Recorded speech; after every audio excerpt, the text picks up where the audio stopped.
She is looking forward to the arrival of her son even though he is taking his wife with him, but it is her son after all. Then the doorbell rings and she goes all happy to open the door. She hugs him happy and says it's a joy to have him in her house. Then asks if she is his daughter-in-law and he says yes. Then asks about the children that are together. He replies that they are her children, and she asks how they are her children, then asks them to come in because she will not leave them on the street for fear of a complaint. Everyone enters and she is outraged at everything and then starts asking questions about the children, then asks her daughter-in-law how long she separated from the baby's father, because he is still very small. And he keeps saying he's not her son's child, so he says they're her children and he married her and the children are her children. Then his mother smiles and says that was all that was needed now, and that she always told him not to get involved with women who already had children, and now he gets a woman who has two, my son.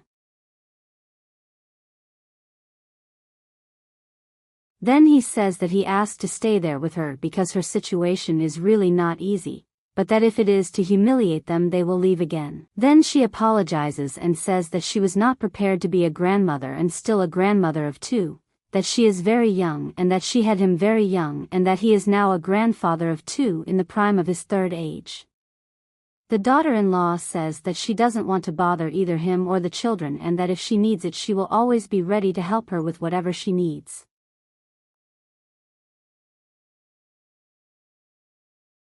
The mother-in-law comes in and says that she's definitely going to help because I have that little boy's income and she'll have time to help anyway. And that she can let her take care of her house herself, so she takes them to the rooms saying that they will stay in her room for the biggest one. The son says that I exaggerate because there are only two and she then says that there are four and that hers is just him. They enter the room and then he says that her mother was kind of rude, but that deep down she has a good heart, that she likes to help and that she is comfortable with the children. The next day, the girl, being older and already understanding a little of things, tells her mother that she thinks grandma didn't like them very much, so she tells me that she thinks it's better if she doesn't even call her grandma. So she says it's okay for her, but as for her little brother she doesn't know. So at that moment the boy goes to work and tells his wife that anything he needs can call him. She says it's okay and he can go easy and they were fine and says goodbye and is leaving when his mother asks where he is going in such a hurry. He says he's going to work. His mother says she made him some coffee and he says he doesn't have time and that he's late. So she says she really doesn't have time because she found a woman with two children to raise, so she has to run to work. He complains that his mother still has it. He says goodbye and leaves. She is organizing and cleaning her things, and the daughter-in-law with the children in the living room and the girl said that her little brother has a dirty diaper, so she takes the baby and goes to the room to change her diaper. So the girl and the woman stay in the room. The girl arrives politely calling her lady and says she wanted to have a grandmother and asks if she can call her grandma. Then she smiles and says that they don't have anything to do with each other and that they don't even agree to be her grandmother, and since she wants to call her grandmother, so he tells her to call her mother's mother grandmother and that she doesn't, it's your grandmother. And he asks her not to sit on her couch because it was expensive and she doesn't like children to be sitting there and look at how dirty it is already, and in addition to putting up with her son, he has to put up with them like his son is not. So she sends the child sir away and she leaves with her head down. Meanwhile she continues to complain that it was her dream to be a grandmother to her son's child. Meanwhile in the room, the daughter-in-law changes the baby's diaper and the girl enters saying that she wants to take a bath and if she can help her. So the mother leaves the baby on the bed and goes to the bathroom to help her daughter in the bath. At that moment the mother-in-law enters the room and there is only the baby. So she picks him up and she then says that she likes him and that the mother left him alone there and if he falls out of bed.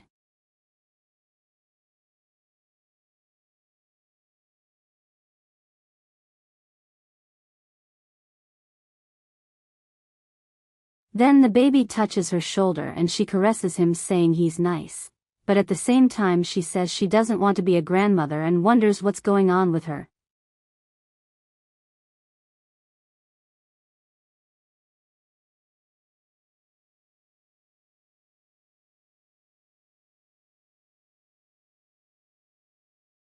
Then the mother enters the room and the mother-in-law says she dropped the baby alone on the bed in time for him to fall. The daughter-in-law explains that she just went to help her daughter take a shower, so the mother-in-law says that all that was left now was to become a babysitter and leaves the room. So the three of them are in the living room playing with a ball and the mother-in-law comes in and takes the ball and goes right away saying what a joke they are doing there in the room. The daughter-in-law says she was just playing with the children. The mother-in-law then says, "Playing ball in my living room, with that attempt at an expensive thing that you have here, and that your daughter-in-law has no conscience." Then the daughter-in-law apologizes. The mother-in-law dismissively asks if this is what she told her son for having 2 children before meeting him. So the girl gets up and says, "Grandma, sorry." Then she asks what part she didn't understand, that I'm not her grandmother. "Pay attention, girl," and push the girl and talk to her daughter-in-law.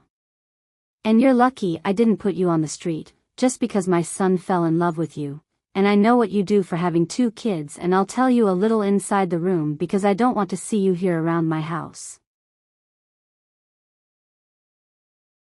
Then the daughter-in-law leaves apologizing, saying that she won't bother her anymore, so she takes the children and goes to her room, while the mother-in-law tells them to get out of her way. Then the doorbell rings. She goes to answer it, and when she opens the door is a delivery girl who is looking for her daughter-in-law. Then the girl delivers a bouquet of flowers and the mother-in-law starts asking the girl who she is in charge of, and the girl says she doesn't know, that she came straight from the flower shop. Then the mother-in-law starts by saying that it must surely be from one of her children's parents and that surely each one has a father because they are totally different from each other. She comes to the living room and calls her daughter-in-law a little thing and says they sent it to her. The daughter-in-law comes towards her and says to me. The mother-in-law delivers and asks her to make the baby stop crying because he cries all day in his head. Then the daughter-in-law asks if she doesn't have a card. The mother-in-law comes in and answers that she doesn't have one and it must surely belong to one of her children's parents, because her son has to work day and night to take care of other people's children. While she keeps getting flowers from her lover, and when he arrives I'm going to tell him and that you should give yourself respect. The daughter-in-law says she doesn't have a lover. The mother-in-law says she doesn't have a lover and smiles, saying that with that much of a boy she wants to convince her that she doesn't have a lover, and completes saying that the proof is there in those flowers and that as soon as her son arrives she will tell him everything. So your daughter-in-law takes the kids and goes to her room. At that moment, her husband arrives saying that he is tired, and his mother goes to meet him and goes right away saying that she has a ruffle to tell him. So he asks what it is, and she starts saying that she prefers to tell him to know by mouth from others, and then that your wife has a lover. He asks lover. She says yes, that she has a lover. He is outraged that how his wife has a lover, and she keeps saying that she saw it with her own eyes. But what could you expect from a woman who has 2 children? My son is very naive, and he doesn't believe she would do that to him. Her mother goes on to say that she always said that he would be easy to get behind and that he is a sensitive boy. He says, "I'm mother."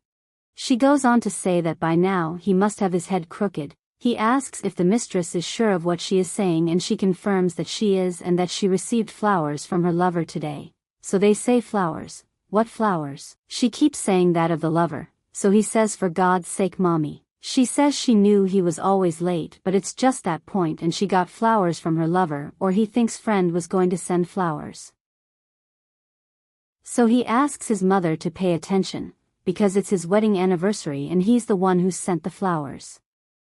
Then she says that the worst blind is the one who doesn't want to see, and you will still defend.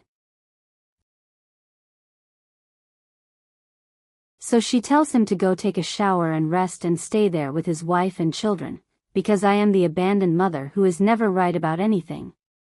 So he says that she must be in need of some medicine and goes to the hospital bedroom while she stays in the living room, saying he's calling her crazy. So she is left talking to herself that she is going to put the woman out with the children and that she will only have her son. He arrives at the room and asks if everything is okay. She says no, and that she is tired of being mistreated, her and the children, by his mother. Then her daughter says she went to call her grandma and she called her a brat, arguing that she didn't want to be called grandma. He regrets it. Then his wife asks if he was the one who sent the bouquet of roses, and he confirms. Then she says that Ward humiliated her in front of the kids, saying she had a lover. So she says she's tired and very upset there, and that it's hard to stay there going through what's going on, because he works all day and so he's not always there. But he says that just what he's been through is enough and that it's better to go back to where they were. So she agrees, saying that because it's small at least it's theirs, and that it's another thing for them to be in their little house. Then he asks if she wants to go tomorrow, and she says no, that her things are already packed and that if he wants to go he can go now. Then they leave the room with their things, and the mother then asks if he has come to his senses and is going to throw them out. He then says that he is leaving with his family and that if they had known it was going to be the way it was, they wouldn't have come. So she asks that for the love of God, that he has to be sensible and pay attention. The house is his, the apartment is his, so he just doesn't want him to get involved with that kind of woman, and that she's just trying to open his eyes for be your mother. Then he shouts that it's enough, that they are her children, and that when will she understand?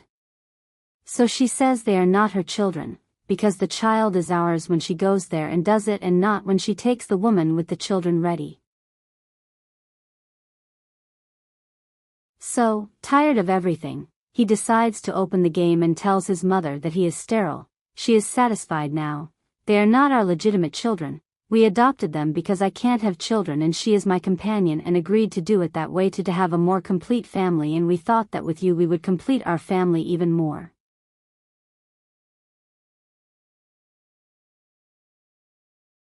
Then she, crying, is amazed at everything she heard, how so sterile, and asks why he didn't say anything to her.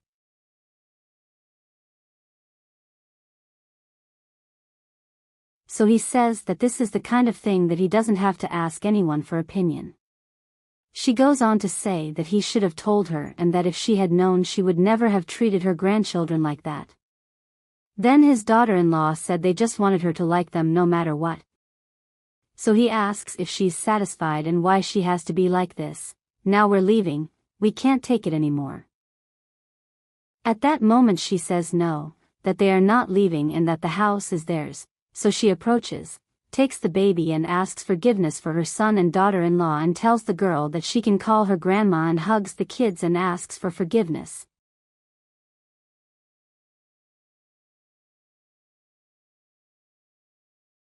So everyone hugs collectively, and he hugs her and says that everyone has a right to a second chance.